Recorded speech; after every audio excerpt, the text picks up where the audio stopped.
इसी में आता है व्यवस्थ मनु की अगली कथा में। जितना बता सकते हैं उतना आपको आज जरूर बताएंगे। व्यवस्थ मनु के 100 वर्ष तक यमुना तट पर तपस्या की और श्री हरि की आराधना से 10 पुत्रों की प्राप्ति। उनमें से एक पुत्र है इनका प्रशद्र नाम का।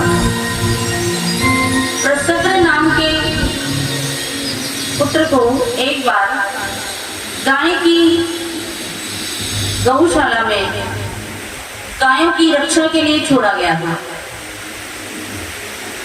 दिन रात गायों की रक्षा करते ही एक बार भयंकर आंधी तूफान आया, तेज बारिश थी।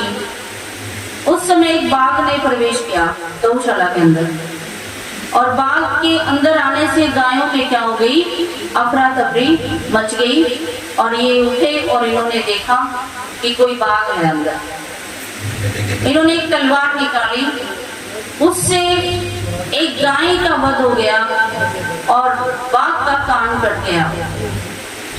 बाघ तो भाग गया वहां से, परंतु एक गाय की हत्या हो गई। इनके कुलगुरु थे वशिष्ठ मुनि। तो वशिष्ठ मुनि ने इनको श्राप दिया और कहा कि तुम क्षत्रिय से क्या बन जाओ, शूद्र बन जाओ। वो शूद्र बन गए और वन में चले गए। वन में जब दावानल की आग लगी तो ये उस आग में ही प्रवेश कर गए। बोलिए कृष्ण कन्हैया लाल की, सांवरिया सरकार की जय। अब कथा आती है महर्षि च्वन ऋषि। महर्षि च्वन ऋषि ने एक बार अंगिरा गोत्र के ऋषियों के यज्ञ में दूसरे दिन का कर्म बताया था। और मनुपुत्र शरियाती हुए हैं। एक शरियाती जो राजा थे वे वेदों में निष्ठावान थे। और एक बार ये अपनी सुकन्या नाम की एक पुत्री के साथ वन में भी घूमने के लिए जाते हैं। शरियाती मान हो राजा ब्रह्मनिष्ठ स बभूवः योवा अंगीरसा सत्रे नित्यम अह उच्चीवान। और उनकी क्या थी, सुकन्या नाम तस्यासीत कन्या कमल लोचना, यानी बहुत सुंदर एक कन्या थी। तस्या सातम वनम गतो, उसके साथ वन में गए थे और वहां च्वन ऋषि रहते थे। च्वन ऋषि नाम। च्वन ऋषि बहुत अधिक तपस्वी, इतने तपस्वी कि वहां बाम्बी वगैरह लगी हुई थी उनके ऊपर। क्योंकि कोई भी राजा जब राज्य करता है तो चाहे वो खुद तप करे, चाहे उसके राज्य में कोई तप करे, उस तप का प्रभाव बना रहता है। आप देखिए आपके घर में कोई ना कोई जरूर भक्ति में लगा रहता होगा। चाहे आपकी सास, चाहे आप, चाहे आपके ससुर, चाहे आपके पति, चाहे आपके बहू ऐसी आ गई जो भक्ति करती है, तो कोई ना कोई बहाना बनेगा जरूर। कोई ना कोई तप कर रहा है आपके घर में, तो आप ठीक ठाक चल रहे हैं या फिर किसी ने पहले किया है। तो च्वन ऋषि तप कर रहे थे। सुकन्या वहां घूम रही थी। उसने एक बॉम्बे की तरफ देखा कि कोई ज्योतिषी आ रही है। उसने एक तिनका उठाया और उसमें लगा दिया। थोड़ी देर में सैनिक आते हैं राजा के पास और राजा को कहते हैं कि राजा हमारा तो मल मूत्र रुक गया, कारण क्या हुआ है हमें नहीं पता। फिर शरियाती जो राजा थे उन्होंने विचार किया कि यहाँ तो च्वन ऋषि रहते हैं वन में, ऐसा तो नहीं उनकी कोई चीज को नुकसान पहुंचाया हो। हम किसी मंदिर में जाते हैं या फिर किसी वन में जाते हैं या किसी धार्मिक स्थल पर जाते हैं तो हम प्रयास यही करते हैं कि वहां किसी चीज का नुकसान ना हो, कोई ना कोई हो तो हमारे से फायदा ही हो, स्थान का कोई ऐसी चीज इधर उधर हो जाए, या हम वहां की पवित्रता का ध्यान रखते हैं। परंतु सरियाती राजा विचार कर रहे थे कि क्या किसी सैनिक ने ऐसा कुछ किया। थोड़ी देर में उनकी बेटी आकर बताती है कि पिताजी, मैंने एक जोत सी जल रही थी, उसमें थोड़ा ऐसे तिनका सा लगाया तो वहां से रक्त बहने लगा। तब समझ गए सरियाती राजा कि मेरी बेटी के द्वारा ये गलती हुई है, और उन्होंने बाम्बी के पास जाकर के देखा कि वहां च्यवन ऋषि विराजमान था।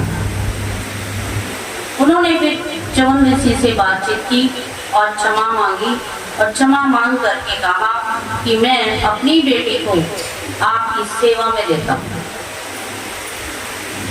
विवाह ही किया एक किस्म से उन्होंने, और अब अपनी बेटी को उस राजा की सेवा में छोड़ दिया और कहा कि मैं तुम्हें अपनी बेटी प्रदान करता हूँ। इतना ही कहते थे पहले। कोई बताया था ना कि कोई साफ फेरे लेना ये जरूरी नहीं होता था। कल परसों भी बताया था कि कर्दम मुनि ने देवहूति को केवल यही कहा था, मनु और शत्रुपा आए थे तो उन्होंने यही कहा था, ग्रहणामी थे, मैं इसको ग्रहण करता हूँ। अभी भी अभी खर्चा इतना होने लगा विवाह वगैरह में, पहले इतना नहीं होता था। एक खाने पीने का खर्चा ज्यादा होता था, वो हो सकता है 2-3 दिन 4 दिन भी बारात रुक जाती थी, लेकिन आजकल तो रुकना तो दूर की बात, बस गए, हाथ लगाया और खाना खाया और वापस। अब के रिवाज और पहले के रिवाजों में काफी अंतर है।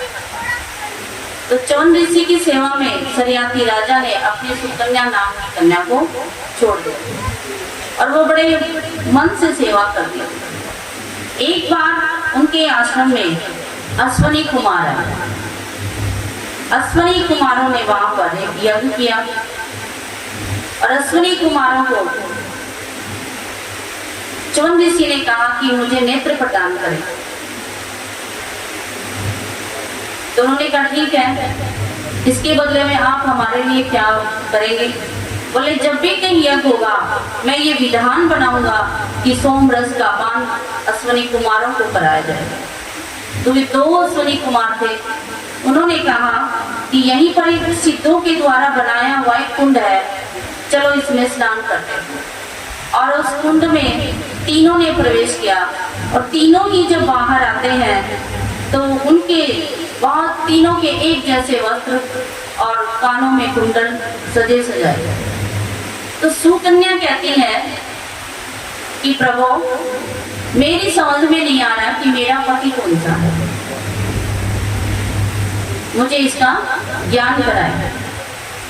तो अश्वनी कुमारों ने उनका जो उसके सतीत्व को देखते हुए उसके पति को प्रदान किया और फिर नमस्कार किया, वो अपने स्थान पर चले गए। फिर एक बार राजा सरियाती के मन में विचार आया कि एक यज्ञ करना चाहता हूँ, तो क्यों नहीं मैं च्यवन ऋषि के द्वारा ही घर बुलाता हूँ, इनको घर बुला करके मैं यज्ञ कराऊं और इस बहाने बेटी से मिलना भी हो जाएगा। तो राजा सरियाती वन में जाते हैं और वहां क्या देखते हैं कि एक बहुत सुंदर सुकुमार के साथ उनकी बेटी बैठी हुई। तो देख करके पिता की हिम्मत नहीं हुई कि वो उसे बेटी कहे। तो उनके मन में आया कि मैंने तुझे एक ऋषि को दिया था और तुम किसके साथ रहने लगे। सुकन्या ने फिर सारी कहानी बताई और कहा कि पिताजी ये वही है, प्रभु नंदन महर्षि च्यवन ही है, ये मेरे पति हैं। और ऐसे ऐसे यहाँ अश्वनी कुमार आए। तो उनके पिता ने फिर अपनी बेटी का सम्मान किया और फिर उनको यज्ञ में निमंत्रण दिया। फिर वो यज्ञ में आते हैं और यज्ञ के बाद तो यज्ञ में जब अश्वनी कुमारों के लिए सोमपान देने का प्रयास किया गया पहली बार च्यवन ऋषि के द्वारा। तो वहां इंद्रदेव आते हैं और इंद्रदेव युद्ध करना प्रारंभ कर देते हैं। तो उसी समय च्यवन ऋषि ने इंद्र का हाथ स्तंभित कर दिया। इंद्र के हाथ को क्या कर दिया? वहीं पर स्तंभित कर दिया, यानी ऐसे कर दिया उसको। तब इंद्रदेव समझ गए और कहा कि आप महर्षि, आप इनको सोमरस का पान कराएं। और इस तरह से अश्वनी कुमारों को सोमरस का पान मिला और च्यवन ऋषि को क्या मिला? च्यवन ऋषि को नेत्र और सुंदरता मिली। और ये एक च्यवन ऋषि सरियाती जो राजा हुए हैं उनकी बेटी की कहानी रही। Please like and share.